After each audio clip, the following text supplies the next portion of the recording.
you have for aspiring candidates to be successful in their first data scientist career? So for fresh or someone who's starting in data scientist, what would be the biggest, I would say, advice you can give them to be successful? Yeah, sure thing, Bob.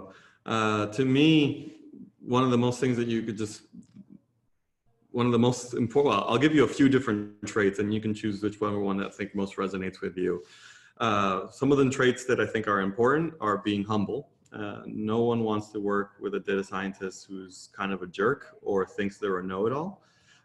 Be willing to learn, right? And we see this a lot when we interview candidates, is that we tell them like, hey, how would you solve this problem? They then come back with the traditional approach, and then I say, well, we can't do it that way, and then they get defensive, or they start saying, well, that's silly, like that's the way it's done. Instead of using that as a learning opportunity and trying to figure out why the company can't use that method. Is it something deeper in either the data or the operational needs, or just because of the industry in which they're in? So be humble, be willing to learn, and be always willing to ask questions about what it is that is really driving the business needs, instead of trying to be a know-it-all and be helpful.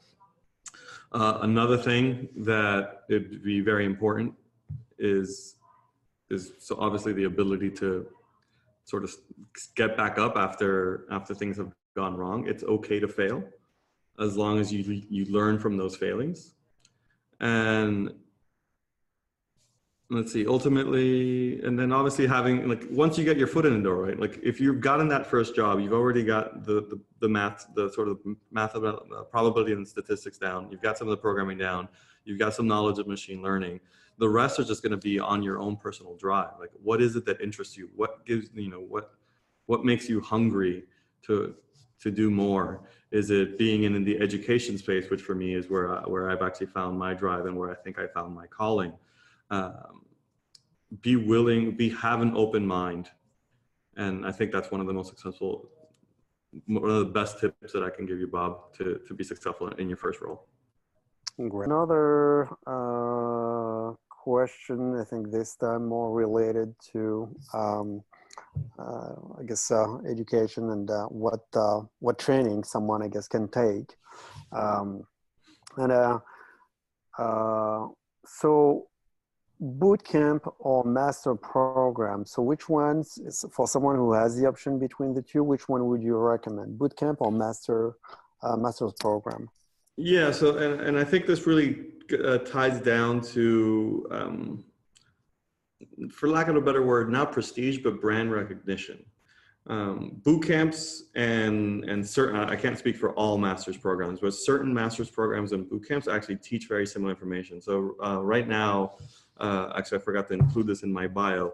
I'm a professor of machine learning, an adjunct professor of machine learning at Santa Clara University.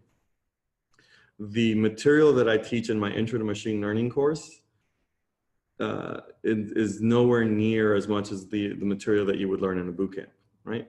And if you take the entire master's program, you would then obviously get a few other skills itself, but the boot camp really just says, hey, do you have some background in programming and mathematics? Let's teach you these skills. You know, if you have a deep learning sort of, not a background, but like if you're familiar with the deep learning space, there's something called transfer learning, where you take an existing model that has been trained for something and you give it new data and you just tweak the last little layer so that it can do this new prediction, right? So think of it as like, oh, I've been training on images, but I'm going to give it new images and classify that instead.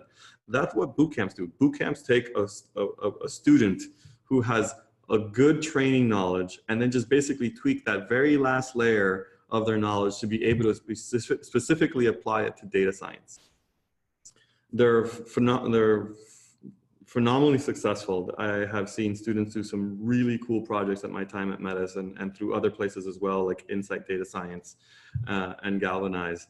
And the good thing about that is that it's a quicker program, right? You're usually done in 3 months, but some jobs don't actually don't know about the boot camp space, so they go, wait, what, you did a 3-month boot camp, like is this tied to like a university, etc. Their recruiters are very used to like working with universities or recognizing university names.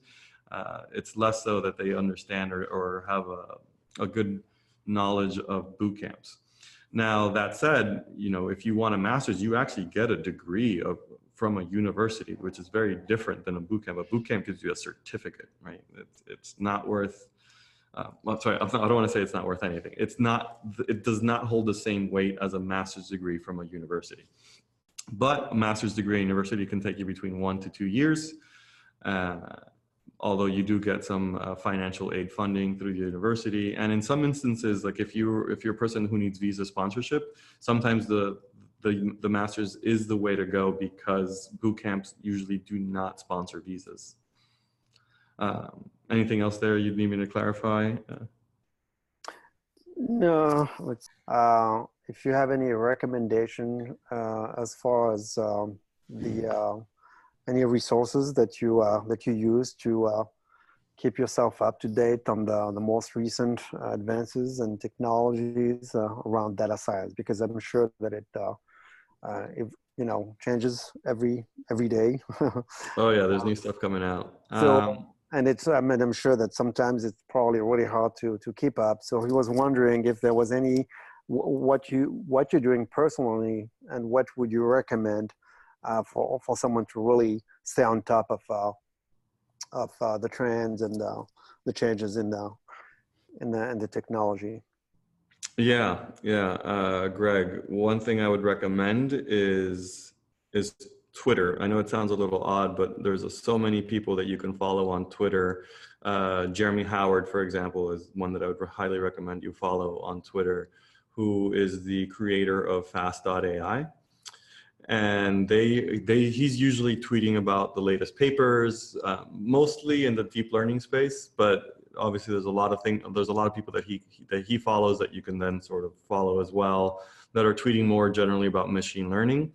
LinkedIn, also, if you follow the right people on your feed, you should definitely get some updates of like what's been going on, some new information. Medium and Towards Data Science are 2 blogs that are really good in providing the latest and greatest. Sometimes it's hard to filter through some of the noise, but in general, you can find really good articles written on there. Let's see, what else? You've got Towards Data Science. Archive, arxiv.org.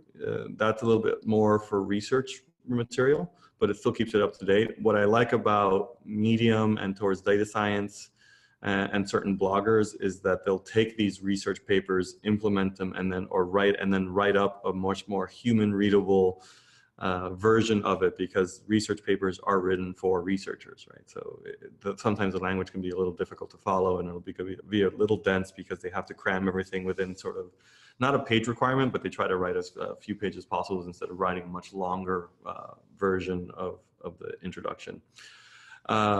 Text resources, I think, are really important, especially for those looking to get into data science. My favorite book, and one that I highly recommend everyone just get a copy because it's free online, is Introduction to Statistical Learning with R. So the with R is not important. The book itself is written in such a phenomenally easy to understand way. They've abstracted some of the math away and just really talk about the high level, what it's doing. And then they show you a little bit of the mathematics. But it is a great way to understand how these machine learning algorithms work. And then if you don't know which programming language to choose, you can already just use the code that's provided for you and run it in R. There are some places where someone has rewritten basically all of the code from R and translated it to Python. So if you were doing Python and want to do Introduction to Statistical Learning, there are websites or blogs out there that have basically taken all of the material from each of the chapters and converted it to Python so that you can follow along and then write and execute that code in Python. So ISL, right? Introduction to Statistical Learning. That's usually what it goes by. That's its short name, ISL. And then my favorite book for learning more about probability and statistics is called An Introduction to Probability by Sheldon Ross. I can't remember if it's Sheldon, but it's definitely Ross, and I think it is Sheldon Ross. You should be able to find a version online there, and that book really covers an introduction to combinatorics, probability, Bayes theorem, conditional probabilities, central limit theorems, etc. And these are the depending on where you interview, the questions will range from like the first couple of chapters to like the middle of the book, depending on the technical level of expertise depending on where you're going. Like for example, I interviewed at Google, and I know that I had a lot of questions revolving the central limit theorem and how it was going to be used for a specific probability question that they asked me. Those I think are the two biggest or the two best textbook resources I'd recommend. A third, if you had to use one, would probably be Python for Data Analysis by Wes McKinney if you're going to be learning Python. That's a phenomenal book, probably also available online for free, that walks you through how the pandas library, which is the most common library for data wrangling and data science if you're using Python, available.